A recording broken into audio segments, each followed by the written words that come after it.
¿verdad? Que está con nosotros también para participar. Así que, Porfirio, si quieres hacernos el favor de hacer la presentación, oramos y le entramos. Bueno, Dios les bendiga, mis hermanos. Es una bendición estar nuevamente con ustedes. De verdad que es una bendición. Y bueno, vamos a tratar un tema muy importante que es acerca del rapto de la iglesia en una perspectiva cristiana judía. Y entonces hoy tengo esa bendición de poder presentar a nuestro hermano Moré Daniel Rodríguez. Es un rabino judío que hoy está con nosotros y bueno, juntamente con él vamos a ir desarrollando este tema. Nuestro hermano Oscar hizo la presentación de este varón y bueno, en conjunto vamos a armar este foro, en cierta manera podríamos decir que de debate, pero más que de debate, de aprendizaje, y yo creo que todos vamos a salir muy bendecidos. Y que Dios les bendiga y espero que salgan bendecidos, salgan edificados.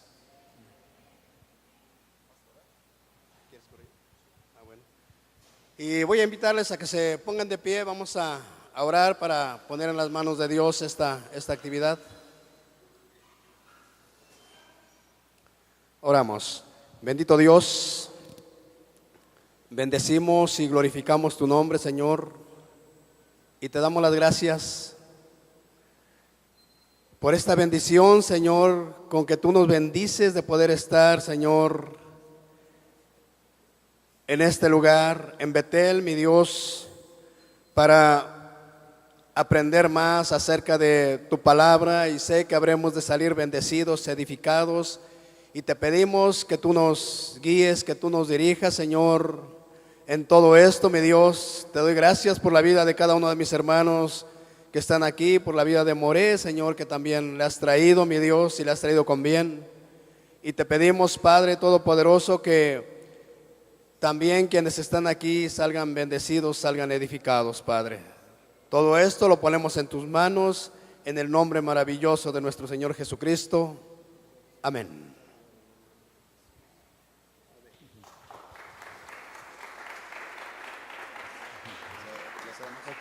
Sí, hermano, gracias. Bueno, y cedemos el lugar a Moré Daniel. Va a introducirnos en este tema. Gracias.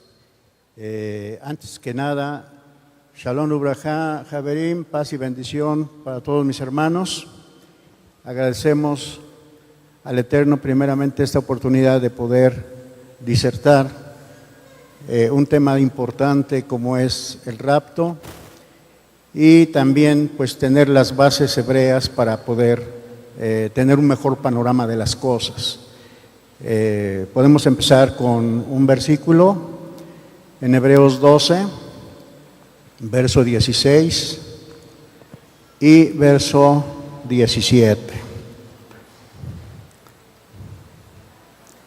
Vamos ahí y vamos a dar oportunidad a algunas preguntas. Hebreos capítulo 12, verso 16 y 17. Muy bien, le voy a dar lectura.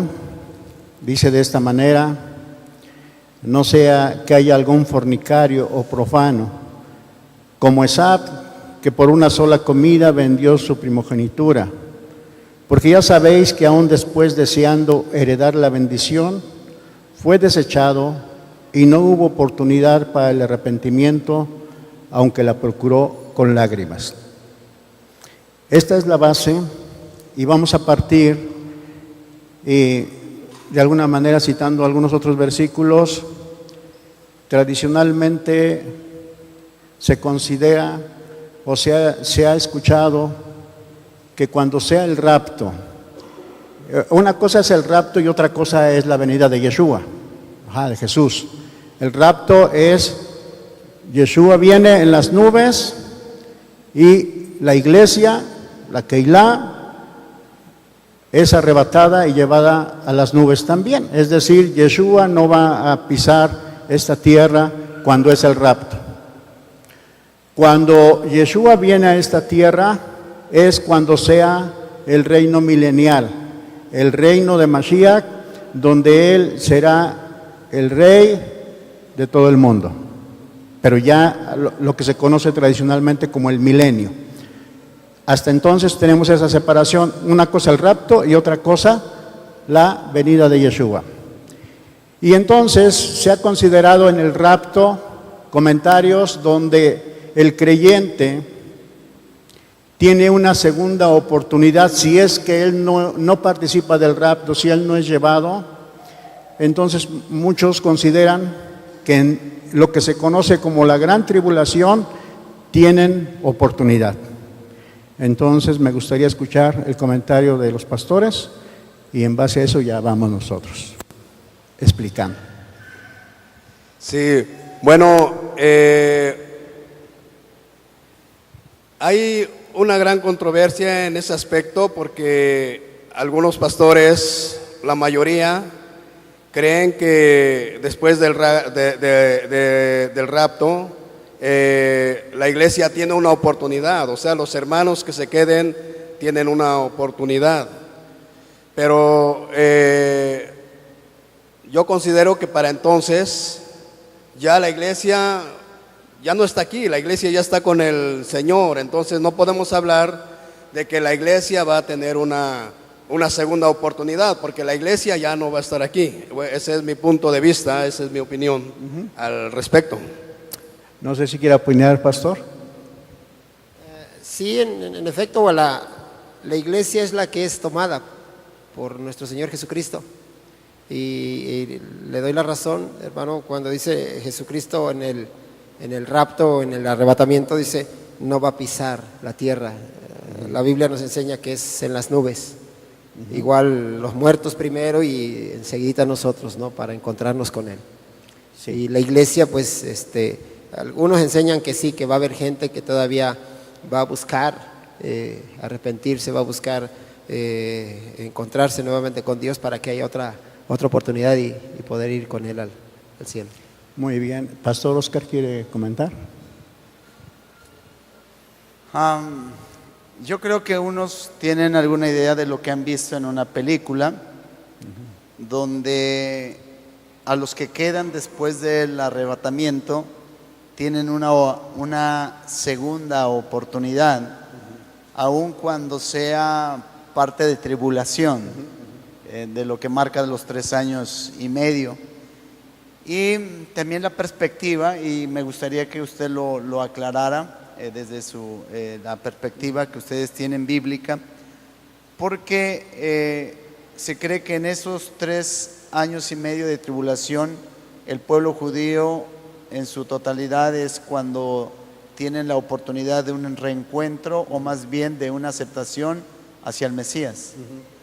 Y entonces sería bueno aclarar esas, si me dan mi postura, es que todos debemos irnos en el arrebatamiento, no buscar una segunda oportunidad en medio de tribulación, porque sería como arriesgarnos. Sí. Y la pregunta de mí hacia usted concretamente es, en esos 3 años y medio de tribulación, si el pueblo judío es donde entra como el segundo testigo y la aceptación al Mesías de manera plena. Sí, bueno, entonces ahorita concordamos que no hay una segunda oportunidad para el que se quede a vivir la gran tribulación, es decir, es el rapto.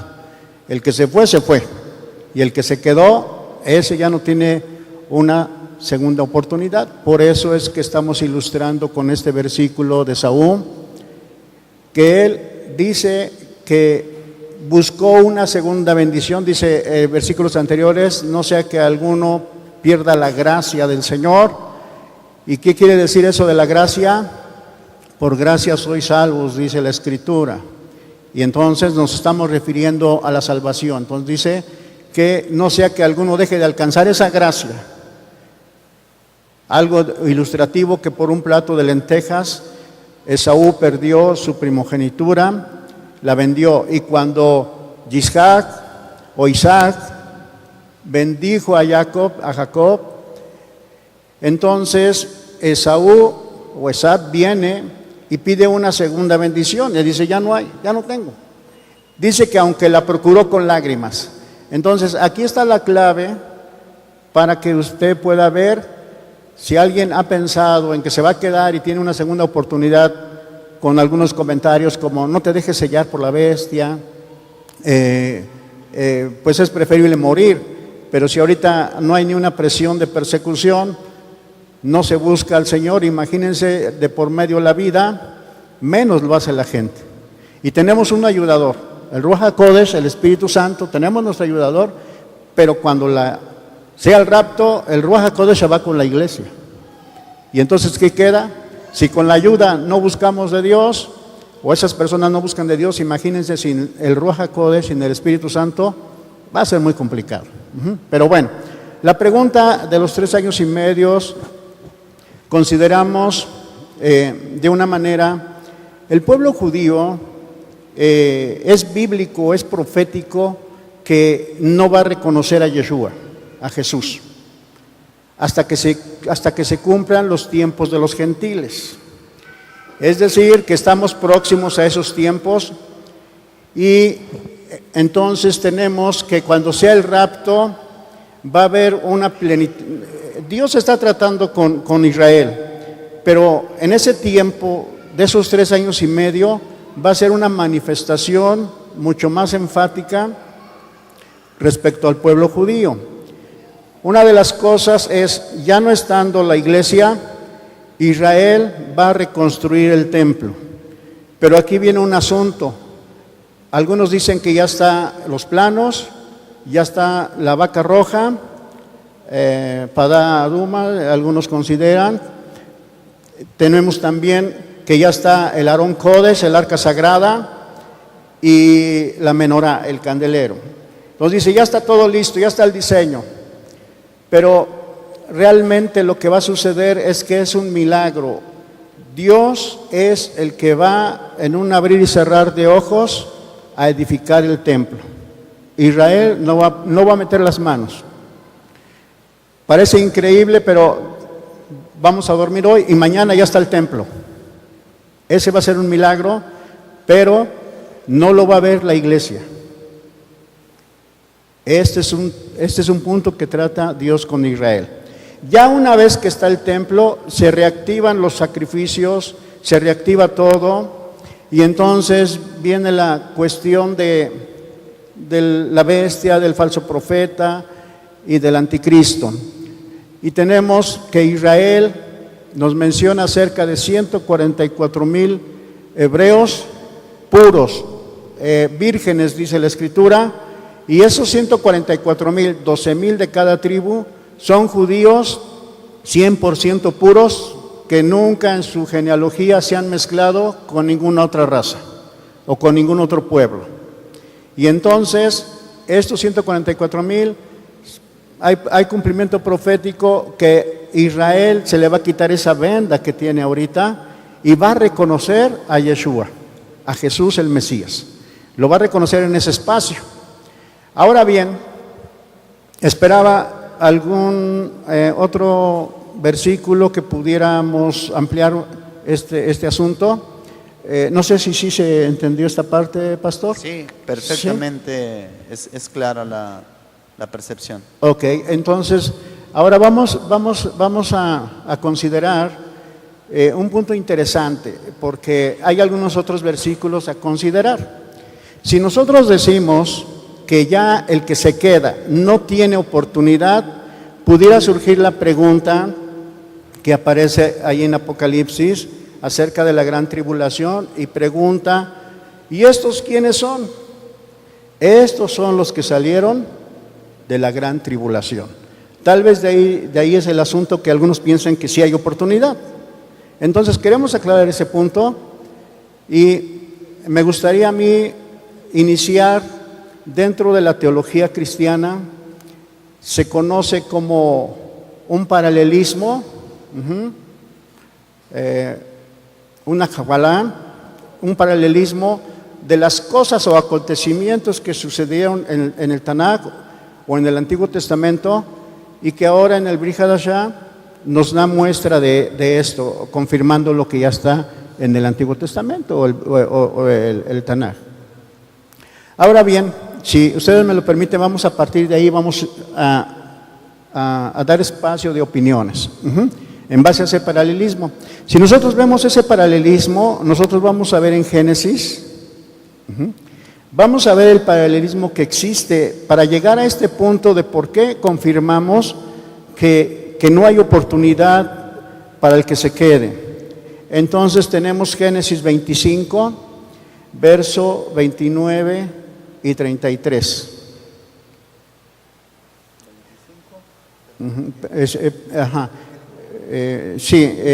Vimos, bueno, es que esta cita de Génesis es tocante a Esab, es la historia de Esab, pero quisiera irme un poquito más atrás.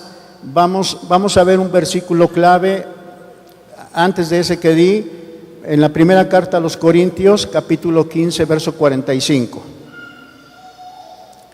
Me adelanté con la cita anterior. Entonces vamos a considerar primera carta a los Corintios, capítulo 15, verso 45. Si alguno de mis hermanos pastores lo tiene. Sí, hermano. Dice así: así también está escrito, el primer hombre, Adán, fue hecho alma viviente, el último Adán, espíritu que da vida. Muy bien, entonces tenemos Adán Arishon, el primer Adán, y tenemos Adán Ajorim, el segundo Adán. El primer Adán, obviamente entendemos que es el primer hombre creado por el Eterno, y el segundo Adán es Yeshua, es Jesús. Mientras que por el primer Adán entró el pecado, con el segundo Adán entró la salvación. Mientras que Adán fue un ser vivo, Yeshua es el que da vida. Por eso mencioné este versículo. Entonces tenemos un Adán en el Tanakh, el Antiguo Testamento, y tenemos un Adán en Brit Hadashah, que es Yeshua. Entonces tenemos aquí este paralelo. Eso creo que queda comprendido.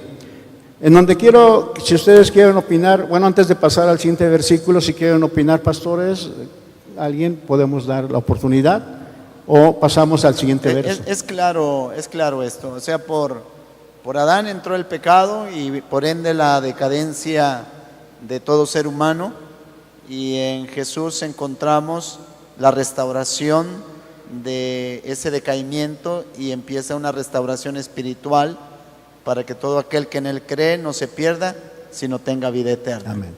Así Sí, es. amén. Muy bien, entonces estábamos hablando de paralelismos y tenemos primero en Génesis 2:22.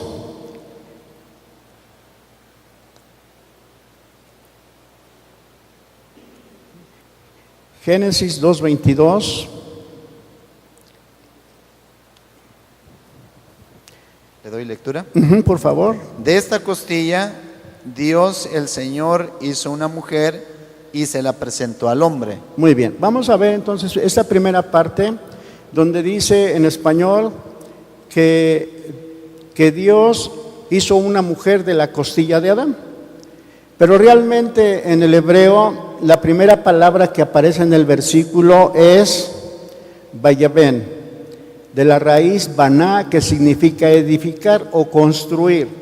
Entonces, si interpretamos el versículo de acuerdo a la raíz, podemos interpretar que Dios no hizo, o sea, porque aquí en español dice hizo, pero más cercano al original diría Dios construyó de la costilla de Adán una mujer, o edificó de la costilla de Adán una mujer, mas no que hizo. La palabra osé, que significa hacer, no aparece. Aparece la palabra vayiben, o sea, edificó, construyó. Ahora, este es un paralelo importante, porque si nosotros vamos a Mateo 16, 18, Mateo 16, 18,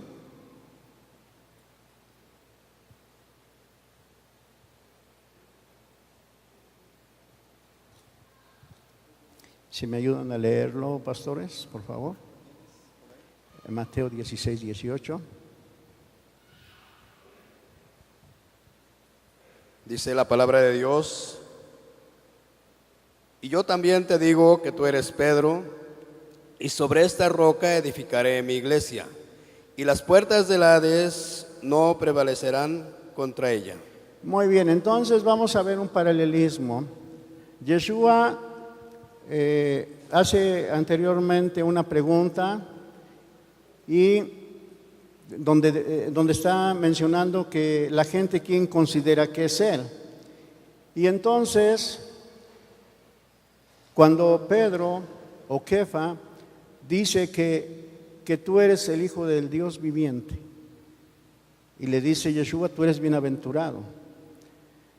Y entonces, sobre esta verdad, dice, Al Azur, sobre esta roca, sobre esta verdad, edificaré, y aparece la expresión Ebne, también de la raíz Baná. Y sobre esta roca, Al Sur, Ebne, Keilati. En esta roca edificaré mi iglesia. Entonces, si decimos que tenemos un primer Adán, del cual salió la mujer, tenemos un segundo Adán, que también está saliendo, de él mismo está saliendo y edificando una iglesia, porque ya mencionamos que en el primer versículo de Génesis dice edificar, construir. Y entonces encontramos que el primer Adán, de ahí salió la mujer. En el segundo Adán, de ahí del segundo Adán, está saliendo la iglesia. Entonces tenemos ese paralelismo, donde precisamente dice edificar en ambos. No sé si se entienda o quieren algún comentario, hermanos, lo podemos extender o gustan extenderlo, podemos escuchar. No, sí, creo que está claro, está entendible y está muy bien la concordancia. Creo que está muy bien. Hermano pastor, ¿quiere comentar algo más, hermano? Sí, lo que me está usted dando a entender, en el Génesis, Dios nos muestra que a través de Adán vivimos, y en el Nuevo Testamento a través de Jesús tenemos vida, ¿cierto? Exacto. Ahora Él dice, yo formé a la persona, yo formo a mi iglesia, ¿correcto? Sí. Okay. Entonces, Muy bien, si nos vamos más adelante, dice la Escritura que cuando edificó o construyó la mujer de la costilla de Adán, se la presentó. Y la expresión de Adán, ahora esto es hueso de mis huesos, carne de mi carne, ¿verdad? Y será llamada Isha o varona, porque de Ish, de varón, fue tomado.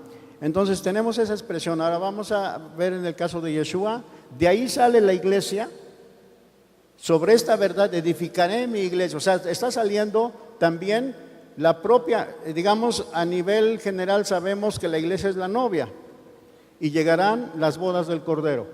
Y entonces está la novia y también va a ser presentada. O sea, es el mismo asunto de tanto el primer Adán como el segundo Adán. Ese es el paralelismo. No sé si se quede más o menos claro o entendible esa parte. ¿O quieren anexar algún comentario más? Hay oportunidad, hermanos. está bien, sí. A Adán le dicen, te presento a tu esposa, y Jesucristo dice, les presento a mi esposa, Exacto, la iglesia. exacto. Muy bien. Ok. Entonces, ¿hasta ahí va bien el paralelismo? Sí, vamos bien. Ok, seguimos con el siguiente. Ahora tenemos en Génesis 5, versos 23 y 24. Génesis 5, verso 23 y 24.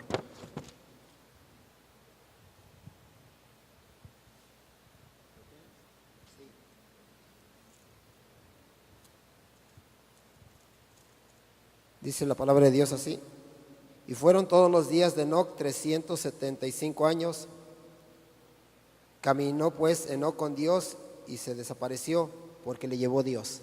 Ok, entonces vamos a ver este primer versículo de Génesis o Bereshit, capítulo 5, versos 23 y 24. Habla de Hanoc, en español dice Enoch, en hebreo es Hanoc, y entonces habla de Hanoc. Si nosotros vemos la cronología desde Adán hasta Abraham, nos vamos a encontrar que el que menos años vivió es Hanoc. 300, más que la mayoría vivía 700, 800, Matusalén 969 años, Adán 937, o sea, una cantidad bastante diferente a la de Hanoc. Y entonces dice el versículo, Hanoc caminó con Dios y desapareció porque Dios le llevó, Dios se lo llevó. Este versículo es importante porque decía acerca de la simbología o paralelismo o tipología, como se menciona en algunos institutos. Es importante para el punto que vamos a concluir. Entonces tenemos ¿qué viene simbolizando la vida de Hanoc? La vida de la iglesia, la vida de las Keilot. Porque ahorita, ¿cómo debe de andar la iglesia? Caminando con Dios igual. Y va a desaparecer igual y se lo va a llevar igual. Por eso tenemos que es un paralelismo, pero va más allá el comentario. De acuerdo a algunos comentarios de los Jajamín, de los sabios de Israel, dice que Hanoc, Dios no le permitió vivir más años a Hanoc. O sea, por eso vive poco espacio, o sea, poco tiempo, 300 y tantos años, 365 años menciona. Entonces, no le permitió. ¿Pero por qué no le permitió? ¿Cuál sería el acontecimiento a venir después de Hanoc? El Mabul, el diluvio. Entonces, ¿qué es el acontecimiento de la iglesia? Es la iglesia caminando con Yeshua y va a ser arrebatado. Porque ¿qué acontecimiento viene adelante? La gran tribulación. Entonces tenemos dos eventos importantes. Hanoc caminó, que es símbolo de la iglesia. La iglesia tiene que caminar para que desaparezca y sea llevada con Dios. ¿Por qué le acortó los tiempos a Hanoc? Para que no viva los tiempos del diluvio. Porque todos sabemos que Dios es bueno y justo. Y entonces la iglesia, si camina dentro de los preceptos del Señor, lo voy a expresar a nivel judío, si camina dentro de los preceptos de la Torá, entonces va a ser llevado. Porque Yeshua fue lo que vino a enseñar, Torá. Y si Él enseñó Torá, hay que caminar con Él, porque Él es el ejemplo, ahí vamos atrás de Él. Entonces camina, arrebatado, desaparece. ¿Cuál es el siguiente acontecimiento? Bueno, para tener soporte, esto que estoy explicando, lo podemos ver en primera carta a los Corintios, capítulo 15, versos 51 y 52. Y un segundo versículo en primera Tesalonicenses 4, 17. Entonces, primera carta a los Corintios 15, versos 51 y 52. Si me ayudan a leer, hermanos, ¿cómo dicen? Mi hermano. Pero quiero que conozcan el designio secreto de Dios. No todos moriremos, pero todos seremos transformados. En un momento, en un abrir y cerrar de ojos, cuando suene el último toque de trompeta. Porque sonará la trompeta y los muertos serán resucitados para no volver a morir, y nosotros seremos transformados. Seremos transformados. Y primera Tesalonicenses 4, 17.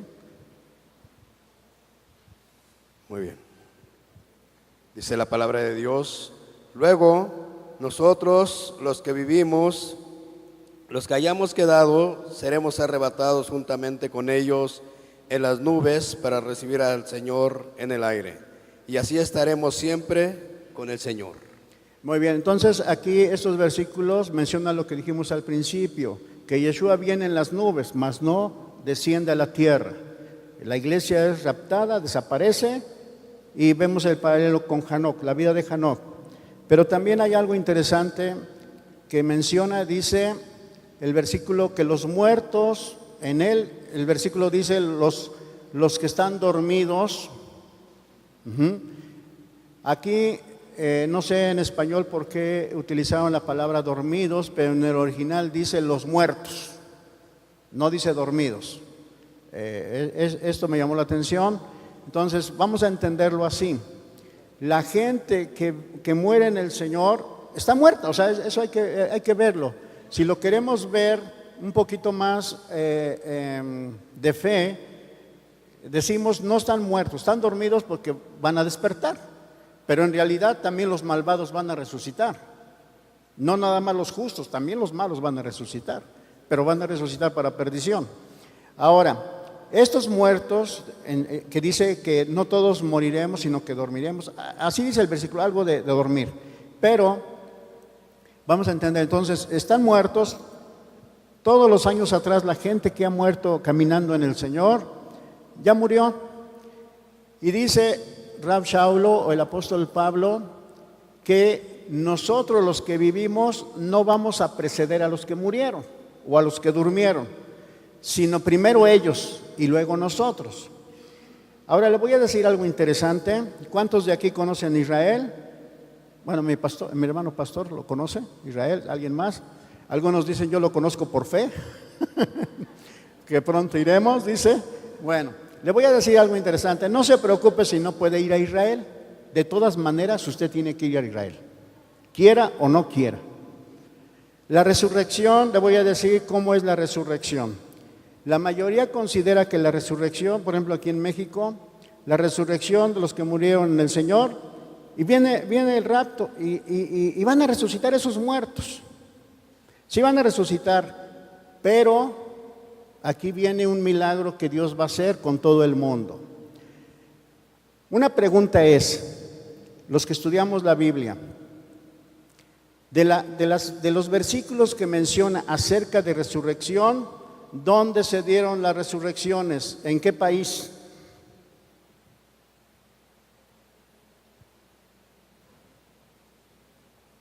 Porque a nivel mundial se considera, por ejemplo, aquí en México, los que mueren en el Señor, los americanos, Centroamérica, Sudamérica, Europa, cada uno cuando venga el Señor, de ahí se considera que se va a levantar. Inclusive hay ilustraciones que está el mundo y así como figuritas humanas que están subiendo de todo el mundo.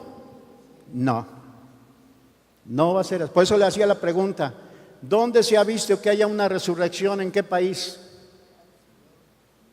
¿Solamente Israel, sí o no? El milagro.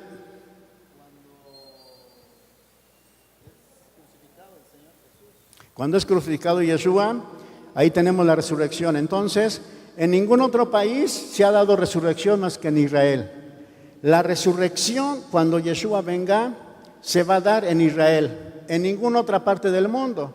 Y usted va a decir, bueno, ¿y si me entierran aquí? Por eso le digo, no se preocupe. El milagro es que los sabios de Israel mencionan que de alguna manera habrá pasajes subterráneos donde el cuerpo va a ser conducido por esos pasajes subterráneos que llegan a Israel. Entonces, si alguien murió en el Señor aquí en México, se va a ser trasladado, tal vez revolcado, pero lo importante es que llegue y no importa que llegue revolcado, ¿no? De todas maneras no siente. Y entonces va por esos túneles secretos todo aquel que busca de Dios, todo convertido al Dios de Israel, todo judío que fue enterrado en otro lado, todo seguidor en Yeshua, cuando sea la resurrección, por esos túneles van a llegar a Israel y desde Israel ahí serán levantados los cuerpos para recibir al Señor.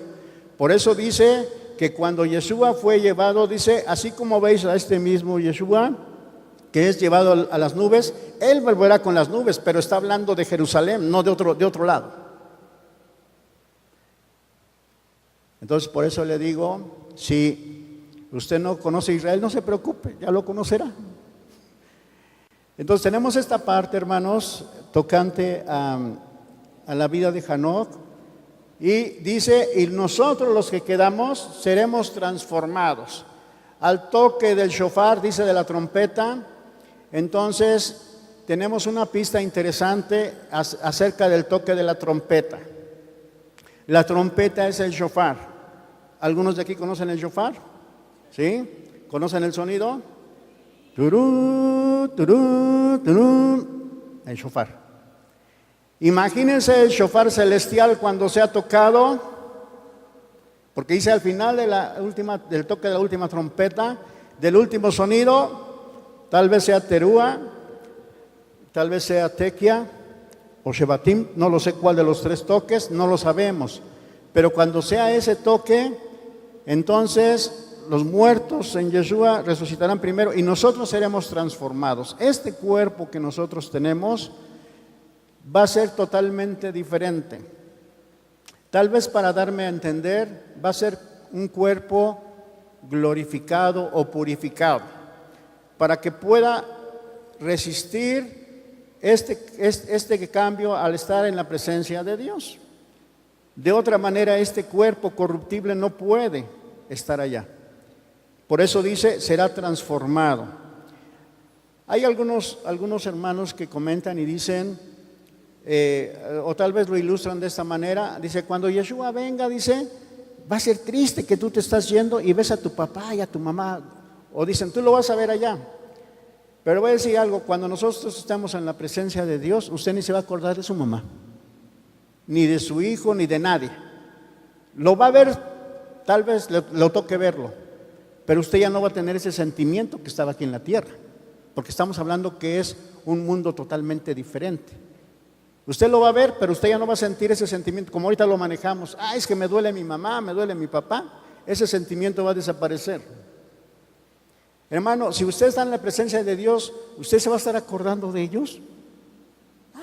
Si dice que todos vamos a estar alabando al Eterno. O sea, no nos vamos a acordar para nada, ni siquiera va a haber oportunidad de ese sentimiento porque ya no es este cuerpo. Ya no. Seremos transformados. Bueno, vamos porque el tiempo nos va a ganar y yo creo que sí estamos, vamos bien. Sí, claro, hermano. Nada más déjenme darles un comentario de esto. Dice la Biblia que nuestros cuerpos van a ser transformados. Y bueno, hablaba de que no le vamos a ganar a los muertos, que ellos van a resucitar en las nubes, y dice, y nosotros posteriormente en las nubes. Ahora, el proceso de la iglesia de Dios es de la tierra a las nubes, la transformación, para que podamos recibir al Señor limpios. Ahora, habla sobre cuerpos, hermanos. La Biblia dice que el espíritu vuelve a Dios que lo dio. El alma es la que tiene que cuidar la iglesia. Y el cuerpo, usted no se preocupe, pero sí, el espíritu y el alma, junto con su cuerpo, tienen que cuidarse aquí. El apóstol Pablo dice, espíritu, alma y cuerpo, dice, estos deben de estar irreprensibles, sin mancha, para cuando venga el Señor Jesucristo. Entonces, yo cuido mi cuerpo, cuido mi alma y también mi espíritu. Y en el momento en que voy a ser transformado, entonces va a ser nada más el cuerpo, porque el alma, la iglesia, nosotros nos tenemos que encargar de cuidarla aquí. ¿Está bien? Sí. Sí, está bien. Anexando un poquito el comentario, es decir, cuando tomamos el primer versículo del primer Adán Arishon y Adán Ajorim, tenemos que el primer Adán fue creado totalmente en santidad, antes de que él desobedeciese. Entonces, ¿cuál es la intención? Adán estaba formado exactamente, de ruach, de espíritu, nefesh, alma, y también de un cuerpo, guf, tenemos un cuerpo. Esas tres cosas, entonces ahora en Yeshua, la gente por la desobediencia del hombre y a todas estas generaciones, se va a restaurar esa parte. Es decir, si una persona muere y ya está con el Señor, ¿por qué es necesaria entonces la resurrección? porque hace falta volver a conectar el alma con el cuerpo, pero un cuerpo diferente. Por eso es necesaria la resurrección, porque si no nada más quedaría el alma. Entonces es necesaria la resurrección para que se junte el alma con su cuerpo, pero ya un cuerpo glorificado, por así decirlo. Y entonces obviamente vuelven a tener vida, ruaj, que el Señor da soplo de vida, y entonces ya está el hombre restaurado. Por eso es necesaria la resurrección del cuerpo. Es correcto, pastor. Ahora, Sí, hermano, muy nada bien. más otra Sí. observación o pregunta. Usted habla de los subterráneos. Sí, Yo la haría como pregunta, ¿no? Dice su palabra que cuando venga el Señor, dice, todo ojo le va a ver. ¿todo qué? Todo ojo le verá. Todo ojo le verá.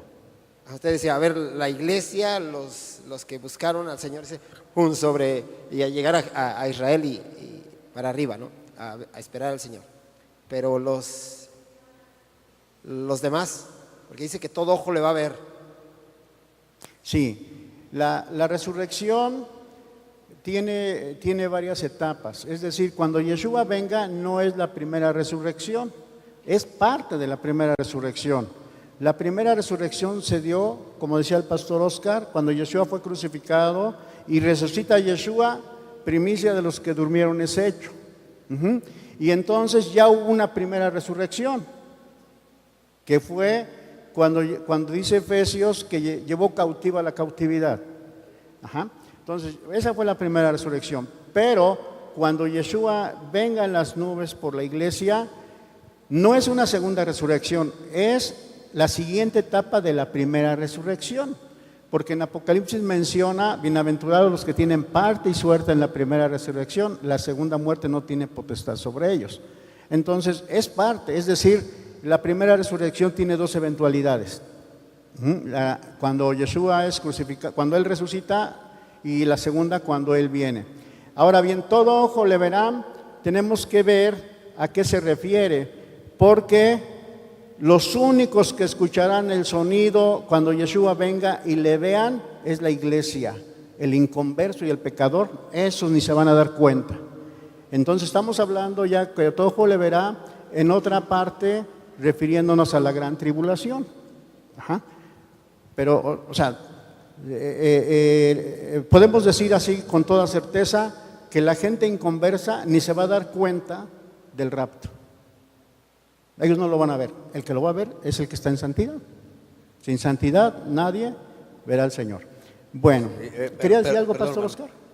Hermano, sí. Sí, ¿por qué? Tengo dos preguntas. Uno, ¿por qué dice que llevará cautiva la cautividad? Y dos, durante la tribulación va a haber gente que se va a convertir al Señor. La iglesia ya no va a poder predicar porque ya no tiene oportunidad. ¿Quién va a predicar al inconverso en ese tiempo, en esos durante lo que es la tribulación? Muy bien. Entonces, cuando Efesios menciona que llevó cautiva la cautividad, es debido a que lo que se conoce como Hades en griego y Sheol en hebreo, era un lugar, o es el centro de la tierra, donde iban justos e injustos. Pero en el centro de la tierra, que era el Hades, o en español el infierno, ahí el infierno estaba dividido en un lugar llamado el seno de Abraham y un lugar llamado el lugar de tormento. Cuando Yeshua en Efesios menciona que Él descendió a lo más profundo de la tierra, Él descendió y llevó cautiva la cautividad, es decir, el seno de Abraham que menciona Lucas 18 acerca de Lázaro y el mendigo. Entonces Él se lleva a los justos. Cuando Él resucita, Él es el primero, o sea, el primogénito. Y después los que resucitaron y llevó cautivo a todos los justos en el Señor, se los lleva. Ahora, ¿qué queda en el centro de la tierra? Solamente el lugar de tormento. Por eso Efesios dice, llevó cautiva la cautividad. Y por ahí hay otro versículo que dice que fue y les predicó a los que estaban prisioneros en las partes bajas de la tierra. Entonces, tenemos esa parte, nos lleva cautiva la cautividad. Y la segunda pregunta que nos hacía nuestro hermano pastor Porfirio, se me pasó la segunda. ¿Cuál era la segunda pregunta? Si ya no va, ¿Quién va a predicar? Exacto. si ya no va a tener la oportunidad la iglesia de predicar en la tribulación, ¿quién es el que encargará de De predicar predicar. Ok. a los que se quedaron? Los que se quedaron. Muy bien. Ahorita vamos a avanzar y vamos a encontrar esa respuesta rápidamente y vamos a aprovechar dos cosas, dar la respuesta de esa pregunta, pero también con el siguiente paralelismo. Solamente nos faltan dos, esperemos que lo podamos concluir con todo tiempo. Y sí, bueno, el siguiente es, después de que Hanoc desapareció y la iglesia hace el rapto, ahora viene un anuncio. Nos encontramos en el Tanakh, allí en Bereshit, Génesis 6:17, algo interesante. 6:17 y en Mateo 24:21.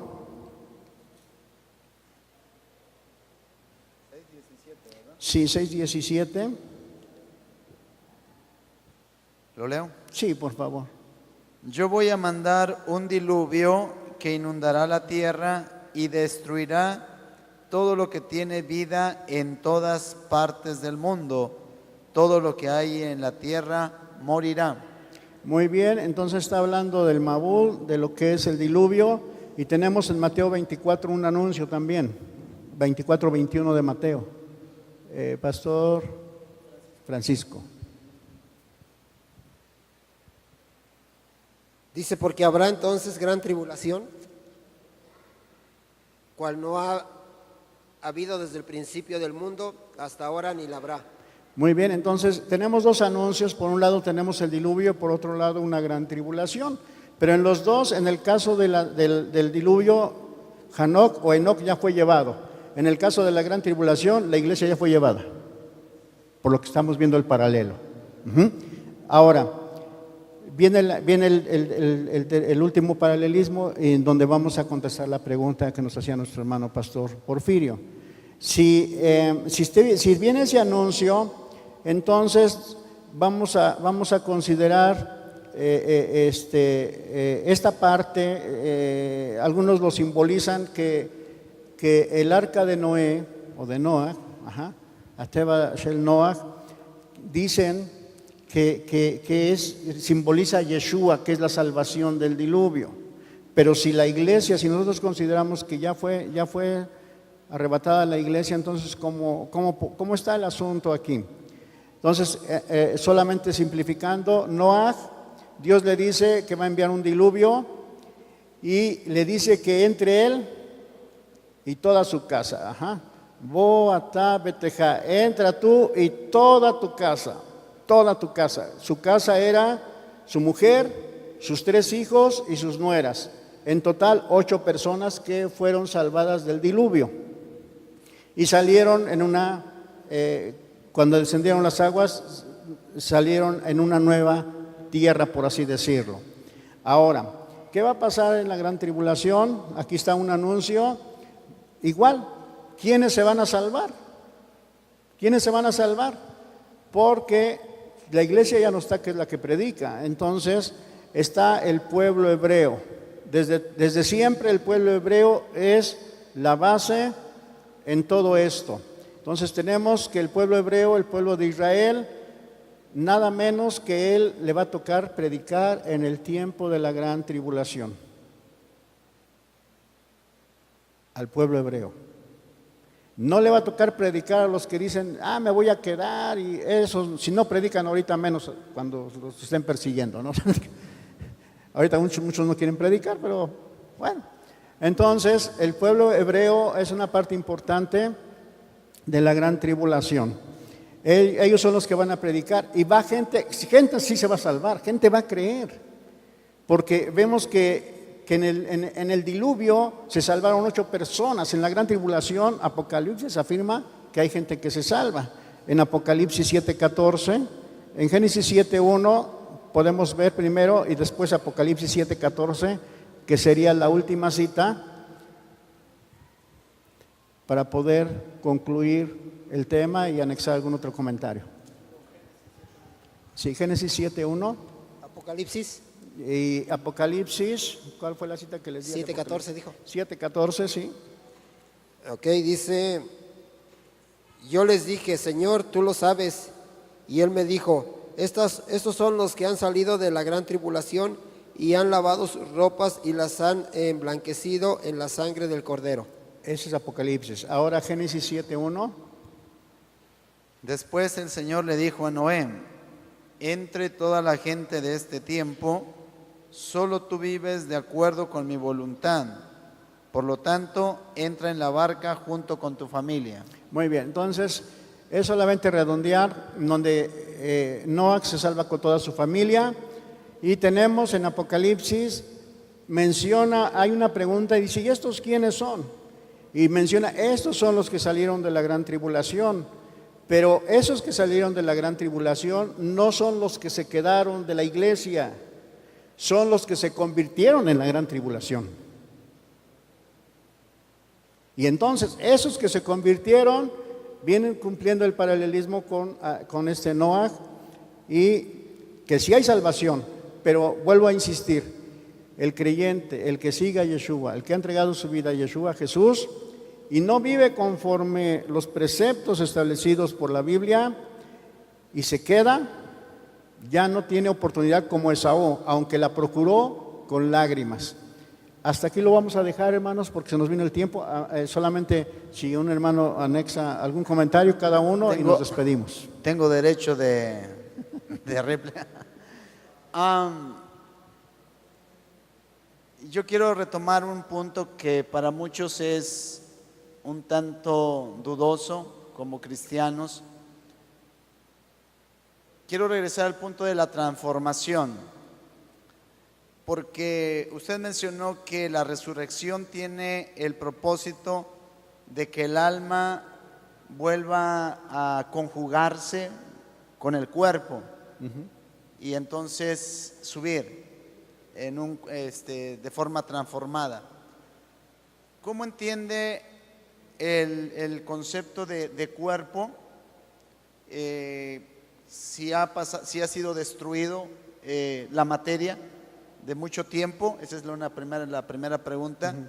La segunda que inquieta es qué pasa con el cuerpo que no se halló, a lo mejor fue tragado en el mar. Y número 3, ¿qué pasa si yo decido no sepultar mi cuerpo, sino cremarlo? Muy bien. Tres preguntas y con eso terminamos. No sé si los hermanos quieran una pregunta o nada más ya nos... ¿Está bien? Sí, apoyamos las preguntas. Muy bien. Bueno, muy bien. Entonces, la primera, si el alma tiene 5 niveles. Aquí solamente en español aparece alma, pero en hebreo tiene 5 niveles. Tenemos entonces que el alma en hebreo es ruach, nefesh, neshama, yehidah, y la otra no la recuerdo, pero son 5 niveles que tiene el alma. Yeshua alcanzó los 5 niveles del alma, por eso es el Mesías. Moisés o Moshe, él alcanzó 4 niveles del alma, es decir, estuvo a punto de ser el Mesías Moisés. Estuvo a un paso. Bueno, en base a esto, entendemos que el alma, dice, esa vuelve a Dios y es la que da cuentas. Es decir, el alma, la parte invisible del hombre, está en la presencia de Dios dando cuentas. O sea, el que siguió en el camino del Eterno, pues ahí va a estar con el Eterno, el alma, pero el cuerpo va a quedar aquí en la tierra. Cuando sea la resurrección, la descomposición del cuerpo era, bueno, se descompone el cuerpo, somos polvo, y ya, ¿cómo le va a ser Dios? Por eso es Dios, porque para mí como humano yo entiendo cómo. Tanto polvo que ha existido, estamos hablando ahorita de la resurrección cuando fue el tiempo de Yeshua, a nuestros días, estamos hablando de 2000 años, donde cuánta gente ha muerto, se ha desintegrado el polvo, pero para Dios no hay problema ese es un problema sencillo. Si habló acerca del valle de los huesos secos, ¿usted cree que le va a ser difícil identificar a cada uno que está ahí muerto? Él es el creador. Entonces, Dios no es problema, ya se hizo polvo. A lo mejor aquí, a lo mejor alguien de los antepasados que murió aquí en México, ya el polvo llegó hasta Israel, ¿no? Ya está allá. Ahora, ¿qué sucede? La segunda pregunta, ¿qué sucede cuando un hombre es devorado por un animal? De acuerdo a las leyes que Dios estableció en la naturaleza, hay una cadena alimenticia y, por ejemplo, todos los que nosotros somos, formamos un cuerpo de carne o de sangre, sangre fría o sangre caliente, perdón.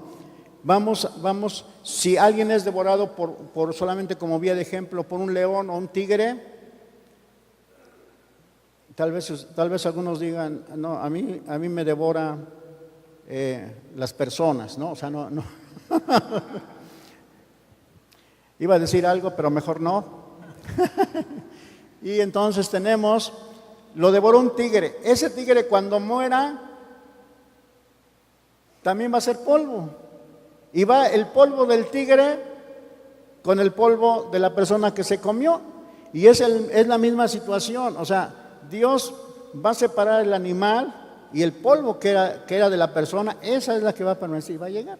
En Apocalipsis menciona que llegará el tiempo donde el agua, los mares entregarán sus muertos, los montes, todos van a entregar sus muertos. Pero en el aspecto concreto del cuerpo, en la desintegración, no hay problema para Dios esa parte. La tercera pregunta de la cremación. Es una buena pregunta, inclusive le voy a compartir esto, que dentro del judaísmo se prohíbe la cremación.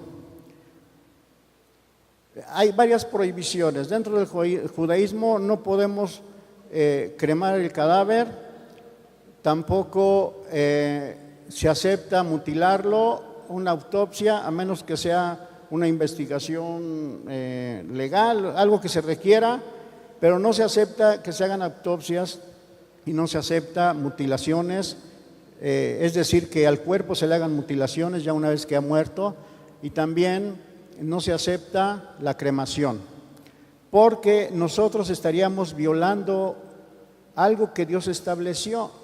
No es lo mismo el polvo que la ceniza.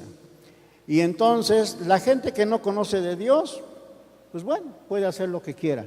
Pero en el caso que nosotros estudiamos la Biblia, la cremación no es válida o no es saludable hacerlo, porque Dios estableció que somos polvo, del polvo fuimos tomados, no de la ceniza, sino del polvo. Además, hay un comentario más, que la ceniza siempre se ha utilizado en ritos con fines malditos, por así decirlo. Entonces no es saludable la ceniza, que muera. Si la persona muere en un accidente en su auto, una casa que se quema, eso y esa parte, claro que se va a hacer ceniza, pero esa parte es decir que está o escapa a la decisión de la persona o de los familiares. Lo que estoy hablando es que la persona muchas veces solicita ser cremado o sus familiares.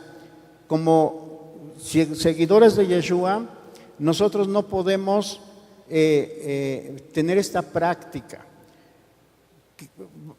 Solamente es un ejemplo o una ilustración. Los que lleguen al infierno les van a dar una calentada, ¿sí o no? Así. Les van a dar una calentada. Y usted a su familiar, aunque haya seguido a Yeshua, y si hace esto, le está dando una calentada, una probadita de lo que es allá abajo. Solamente ilustrativo. Ajá. Tal vez pueda sonar infantil, pero es una realidad. O sea, ¿cómo voy a permitir que el cadáver, aunque diga, es que él ya no siente? Pero ya estuvimos hablando de esta parte del cuerpo. Entonces, aunque él no siente, cuando sea la resurrección, para Dios no va a haber problema si es ceniza, pero sí va a demandar de nosotros por qué lo cremamos. Es una práctica que Dios siempre se ha opuesto a pasar por fuego todo ser humano. Jamás pasado por fuego, aunque esté muerto. Un accidente, digo, es algo diferente, pero por esos tres motivos no es saludable. Bueno, las preguntas, y la última, es mejor, mire, que usted muera en su cama de viejito, así, Mire, en su cajita, otra cosa para terminar. Hay varios simbolismos, pero con esto concluyo. Tampoco se permite un ataúd metálico.